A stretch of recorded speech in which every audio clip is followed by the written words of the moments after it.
tul dal-perjodu mill-aħħar laqgħa ġenerali kien xogħol fejjiedi li ħdimna flimkien biex nintejbu il-kondizzjonijiet tal-pensjonanti. Aħna bħala pensjonanti żewġ affarijiet importanti huma ta' interess għalina. Il-pensjoni u saħħitna. Aħna llum li qed nara ħafna quddiem li ħdimt magħhom jew nkella nafhom bħala ħbieb. Inħossni li aħna ulied is-soldati tal-azzar. Aħna t-tieni ġenerazzjoni ta' da il-moviment. Aħna biex il-ħaddiem qiegħed fejn qiegħed illum. Ħdimna bla qiegħda niftakru li meta konna aħna naħdmu fis-sittinijiet u fis-sebgħinijiet il-kondizzjoni tax-xogħol tagħna ma kinux dawk li huma llum. Aqqas jien li kont naħdem mal-gvern allura il-kondizzjoni tal-ħaddiema tal-gvern, il-ħaddiema l-oħra kienu jarawna privileġġjati, ma kienu dak li huma llum. Kien bix-xogħol tagħna tiegħi tagħkom flimkien u l-ħaddiema kollha li kienu jiffurmaw parti minn din il-union li l-kondizzjoni tal-ħaddiem huma dawk li huma llum. Disgrazzjatament, il-ħaddiem tal-lum mhuwiex qed jara li dawn l-affarijiet ma ġewx hekk mill-ajru. Min kien jemmen li l-ħaddiem aħna meta konna naħdmu li se nieħdu s-sibtiet off. Ġifieri nibdew naħdmu ġimgħa ta' 5 ijiem, ġifieri dik kienet żieda ta' 52 ġurnata off fil-ġimgħa biex aħna ingawdu l-familja. Llum kulħadd jitħadded kemm igawdu l-familja, però disgrazzjatament ninsew minn fejn bdejna. U huwa id-dover tagħna il-ħaddiema li llum qegħdin niffurmaw parti minn din l-għada. Li aħna nfakru lil uliedna stess li dawn l-affarijiet li qed igawdu llum mhumiex ma ġewx mill-ajru. Kien bis-saħħa tal-għaqda mal-union dak iż-żmien. Konna ngħidu l-moviment, illum il-kelma moviment reġa' dieħla. Però ninsew li l-kelma moviment x'kienet tfisser dikinhar. Ġibna l-40 siegħa dikinhar li llum qed jitgawdew. Qedtilkom li aħna l-interess tagħna huwa saħħitna. U saħħitna llum hija b'xejn. Ma kienx b'xejn, saret b'xejn bil-loli operazzjonijiet u dak kollu li mmorru għaw li qed ingawdu llum. Il-paga, jien niftakar, il-basic rates tal-ħaddiema tal-gvern kienu il-basic rate meta nitħaddet jiena naf, gwardjan ta' dwana, postman, skrivan, nurse, u dawn l-affarijiet kienu ħdej qabel is-71 kienu 356 lira.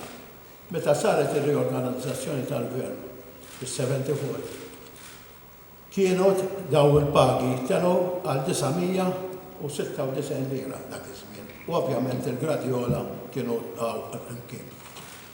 Però di kien għamilha il-gvern għal dawk li għadu fil-privat.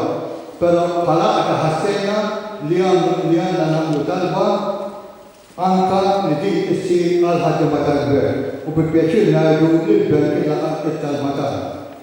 U l-makkinarju kollu possibbli biex il-saħħa tal-poplu Malti tkun imħarsa tajjeb li ta' nafu illi konna xurtjati.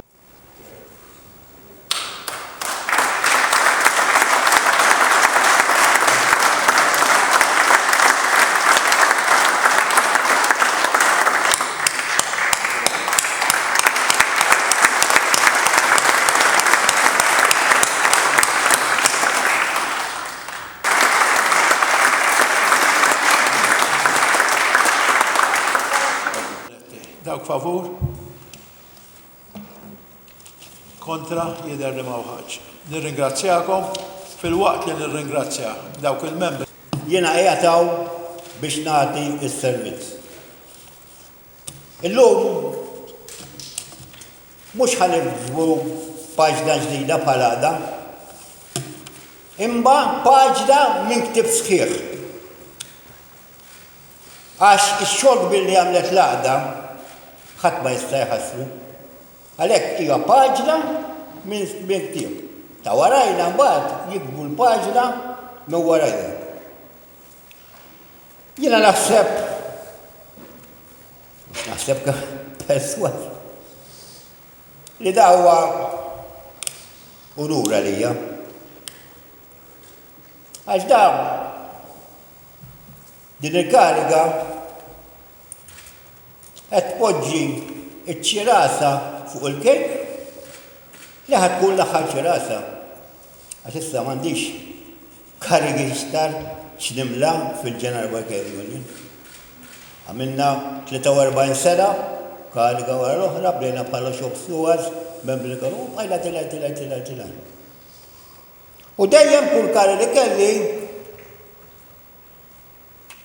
dejjem tħalt għaliha b'entużjażmu kbir. Nistqar illi għal din il-kariga ta' segretarju tal-laqda pensjonanti ta' Ġeneral Workers Union, anzi Ġeneral Workers Union laqda pensjonanti, jiena qed inħoss l-istess entużjażmu li kelli f'kull kariga li nħadd. Bid-differenza illi l-età ġdieħ issa. U jiena iwedkom ħidba bla waqfien, iwedkom lealtà lejn l-għaqda, inwedkom illi jiena ħanibqa' noħlom. Jibda noħlom ħafna.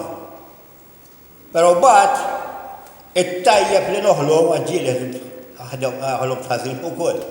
Però t-tajjeb li noħlom inkun irrid iwettqu. Kien żmien kritiku għal kulħadd. U jien fil-bidu tal-pandemija għadd laħa toħroġ ir-reżiljanza tal-Ġeneral Workers Union. U fil-fatt hekk ġara.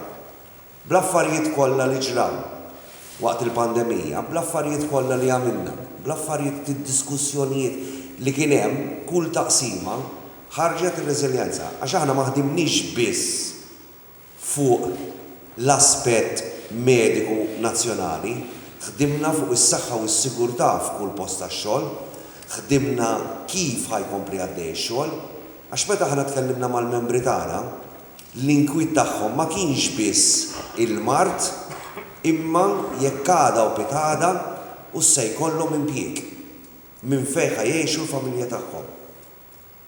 U waħda mill-affarijiet li ħarġet b'saħħa kbira kienet, u di xi ħaġa li tkellimta dil-ġimgħa fl-ILO, is-saħħa kbira ta' dialogu soċjali li kellna mal-gvern biex stajna nimplementaw diversi miżuri favur ċittadini tagħna. U għedin nitkellmu fuq lif għal-kwarantina, nis li kienu vulnerabli li ħadu il-grants, nis li ma setawx imorru għax-xogħol, rajna kif ħanaħdmu fil-postijiet tax-xogħol, rajna kif ħanaħdmu ngħinu fid-djar tax-xogħol, rajna kif ħanaħdmu l-frontliners.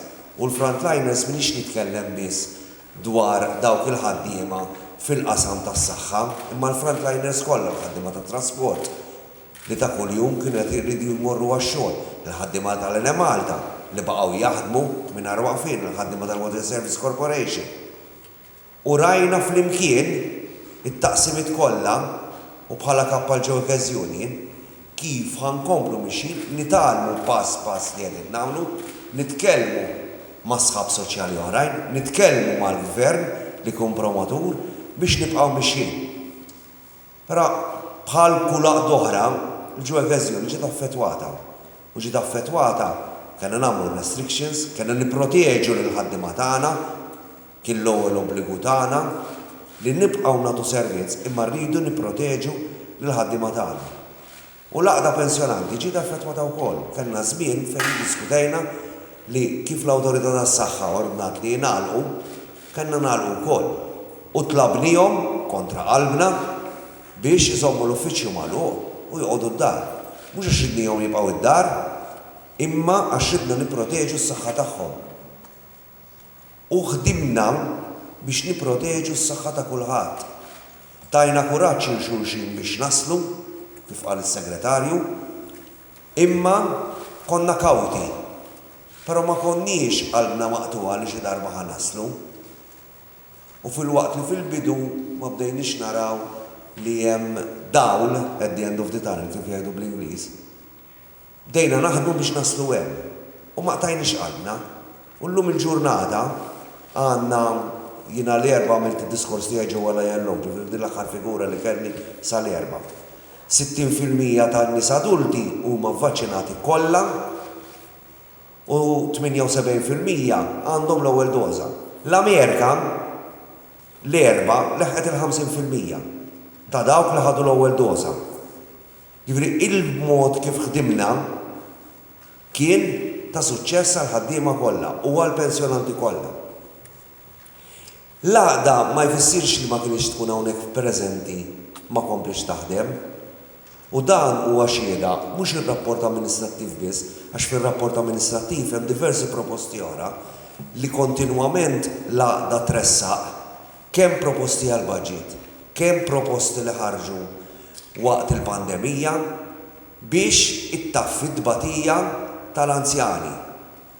Jien kon preżenti għal diversi minn dawn il-laqgħat u l-laqgħat u l-proposti li kienu jsiru kien hemm minnhom li l-gvern ħadhom on board u implementhom. Qed isir bħalissa pilot project biex kull anzjan ikollu l-internet id-dar biex ikun jista' jagħmel għax tallimna l-anzjani ġew imġiela li jitgħallmu kif ħajamlu kuntatt. Waħda mill-ikbar żvantaġġi li batew l-anzjani kienet is-solitudni. Il-fatt li ma setgħux jaraw l-tfal tagħhom, il-fatt li ma setgħux jaraw in-neputijiet tagħhom, il-fatt li ma setgħux jaraw il-ħutom u ġew magħluqa effettwa mhux lilhom biss imma lil ħafna nies is-saħħa mentali tagħhom. L-istress li ħolqithilhom il-pandemija li jridu jgħodu ġewwa għax bdew jibżgħu li ħadaqbadhom hija xi ħaġa reali li tinħossuha issa l-effett tagħha ħafna. U s-solitudni, il-fatt li spiċċaw weħidhom, kienet waħda minn dawk l-elementi l-iktar li affettwathom. Mhux biss saħħa fiżika imma wkoll saħħa mentali.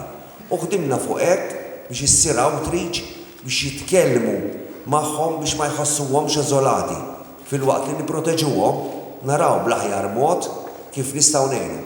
U hekk għandna xi ħaġa tajba hawn Malta aħna il-familja mhux bħal barra, it-tfal jiżżewġu jitilqu jagħmlu snin ma jarawhomx. Imma li bqajna familja maquda, it-tfal jieħdu ħsieb lill-ġenituri, il-ġenituri jieħdu ħsieb it-tfal, il-kuntatt baqa' kontinwu. U dik hija xi ħaġa li naħseb tipprivileġġjana minn fuq nazzjonijiet oħra.